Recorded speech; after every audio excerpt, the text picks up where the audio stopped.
Halo semuanya, perkenalkan nama saya Kofifa Indar Parawansa.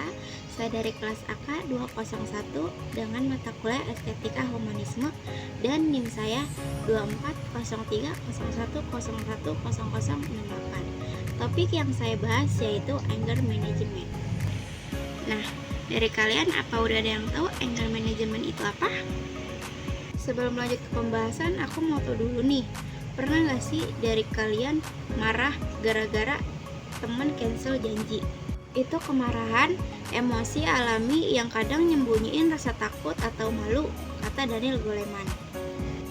Nah, anger management bantu kita ngelola emosi itu supaya enggak merusak hubungan dalam humanis ini. Bantu kita sadar kepada diri sendiri apa yang diajarin Carl Rogers dan bikin hidup jadi lebih harmonis. Oleh karena itu, dari video ini saya ingin mengajak kalian semua untuk memahami apa itu anger management. Baik, kita lanjut ke sesi selanjutnya. Terima kasih. Baik, jadi di sini kita akan ngebahas anger management. Menguasai kemarahan sama dengan menuju hidup yang lebih harmonis. Dimana slide selanjutnya saya akan membahas dari pengertian, definisi, dan lain-lainnya. Sebelum lanjut ke pembahasan, izinkan saya untuk memperkenalkan diri lagi. Nama saya Kofifa Indar Parawansa dengan NIM 240301010068 dengan kelas AK 201 dan dosen saya Ibu Indrati Asyariri. Tujuan saya membuat video ini yaitu untuk ujian akhir semester. Nah, di slide ini kita membahas tentang pengertian anger management. Anger management atau pengelola kemarahan adalah proses mengenali, memahami, dan mengendalikan kemarahan agar tidak merusak diri sendiri, orang lain, atau hubungan sosial. Dalam konteks estetika humanisme, anger management relevan karena berfokus pada pengembangan potensi manusia untuk hidup harmonis, menghargai diri sendiri, dan menjalin hubungan yang sehat dengan orang lain. Kemarahan adalah emosi alami, tetapi jika tidak dikelola dengan baik, dapat menghambat aktualisasi diri dan keseimbangan emosional. Nah, selanjutnya yaitu definisi kemarahan dan anger management. Kemarahan adalah respon emosional alami terhadap ancaman, frustasi, atau ketidakadilan. Seringkali menyembunyikan emosi lain seperti rasa takut atau malu, menurut Goleman. Anger management adalah proses mengenali, memahami, dan mengelola kemarahan secara konstruktif untuk mencegah dampak negatif. Nah, di slide ini menjelaskan tentang penyebab kemarahan. Ada dua faktor, yaitu internal dan eksternal.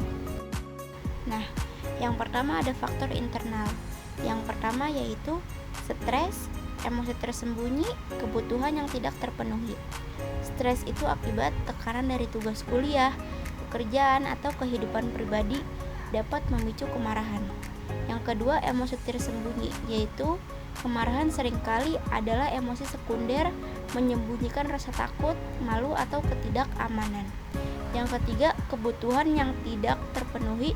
Menurut Maslow, kebutuhan seperti harga diri atau rasa aman yang tidak terpenuhi dapat memicu frustasi. Selanjutnya, faktor eksternal, yaitu meliputi konflik interpersonal seperti kritik ketidakadilan atau perilaku orang lain. Misalnya teman membatalkan janji yang mendadak. Yang kedua, lingkungan adalah kebisingan, kemacetan, atau tekanan media sosial. Yang ketiga, budaya dan ekspektasi sosial, yaitu norma yang menuntut kesempurnaan dapat memicu kemarahan saat gagal memenuhinya. Selanjutnya menjelaskan tentang dampak kemarahan yang tidak terkendali, yaitu meliputi 3 faktor. Yang pertama, dampak pada individu, dampak pada hubungan, dampak pada masyarakat. Lalu pada dampak individu, yang pertama kesehatan mental, yaitu stres kronis, kecemasan, atau depresi. Yang kedua, kesehatan fisik, yaitu tekanan darah tinggi dan gangguan tidur. Selanjutnya dampak pada hubungan. Yang pertama yaitu konflik dengan teman, keluarga, atau rekan kerja. Yang kedua, mengurangi empati dan komunikasi yang sehat. Yang terakhir, dampak pada masyarakat, yaitu meningkatkan ketegangan sosial atau perilaku agresif, dan mengganggu harmoni bertentangan dengan nilai humanistik. Selanjutnya kita membahas tentang solusi praktis anger management. Ada 6 teknik. Yang pertama, pernapasan dalam. Contohnya seperti misalkan kamu lagi di kelas, dosen bilang tugas kelompokmu jelek, muka panas, pengen protes. Daripada ngomong kasar, kamu duduk, tarik napas 4 detik, tahan 4 detik, hembuskan 6 detik, ulangi 5 kali. Setelah 1 menit, kamu bisa bilang, bisa tolong jelasin bagian mana yang kurang, Pak? Yang kedua, ada jeda dan refleksi. Contohnya yaitu kayak ngerem pas kita mau ngegas emosi. Waktu marah, kita sering langsung ngomong atau bertindak tanpa mikir, akhirnya menyesal. Teknik ini bantu kita stop dulu untuk mikir, kenapa aku marah? Layak nggak ya aku ngamuk kayak gini?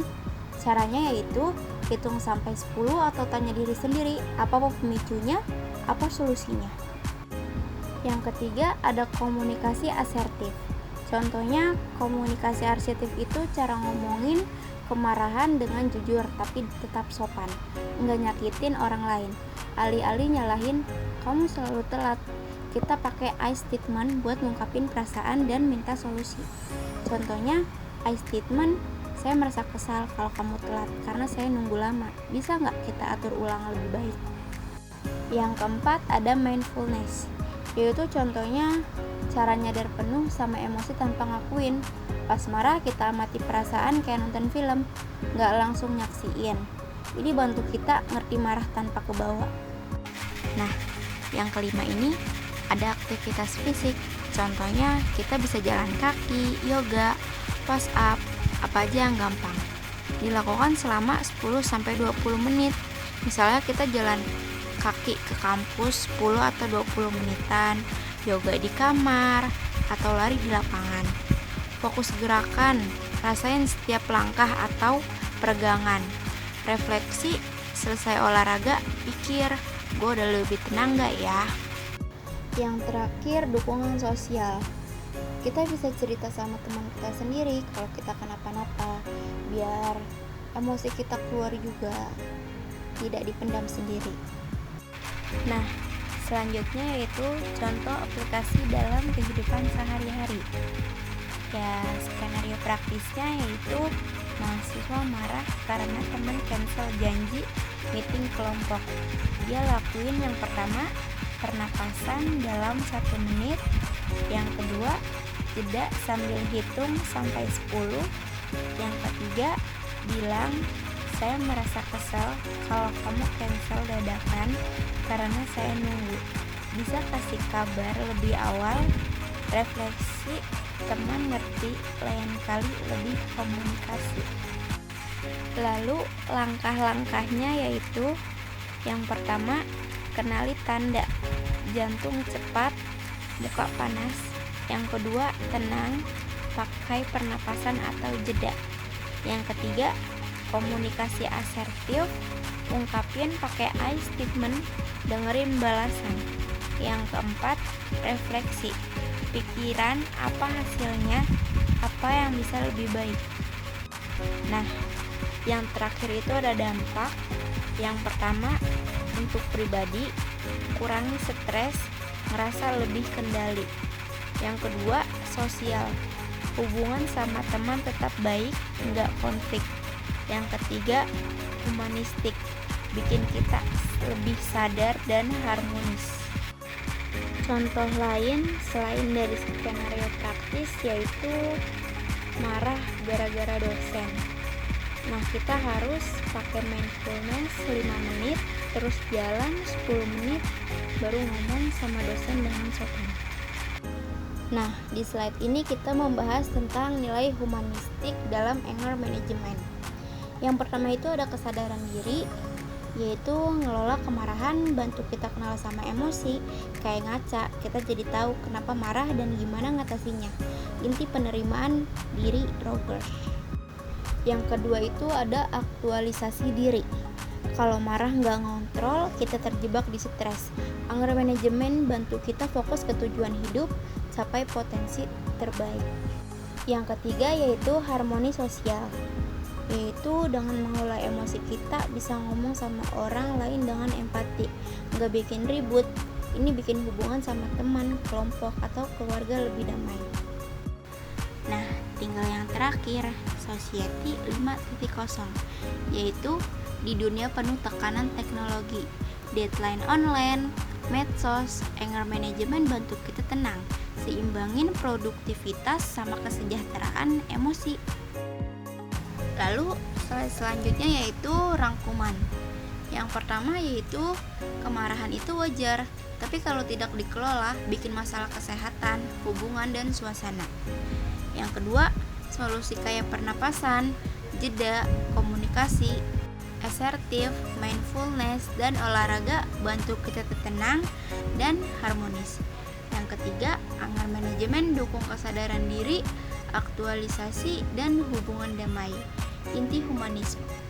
Yang keempat, terakhir, dengan anger management kita jadi orang yang lebih sadar, empatik, dan bisa bikin dunia lebih baik sesuai Rogers dan Maslow. Nah, yang terakhir ada daftar pusaka. Jika kalian ingin tahu lebih dalam tentang anger management, kalian bisa langsung mengunjungi situs-situs yang memang terdapat kutipan anger management. Sekian dan terima kasih dari presentasi yang sudah saya jelaskan.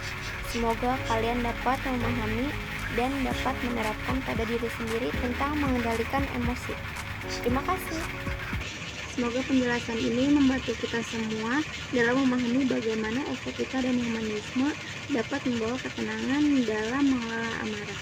Terima kasih sudah menyimak pembahasan tentang anger management ini. Yuk kita kelola amarah dengan bijak dan penuh rasa kemanusiaan. Terima kasih atas perhatian. Semoga kita semua dapat menjadi pribadi yang lebih tenang dan manusiawi dalam menghadapi amarah. Sampai jumpa di video selanjutnya.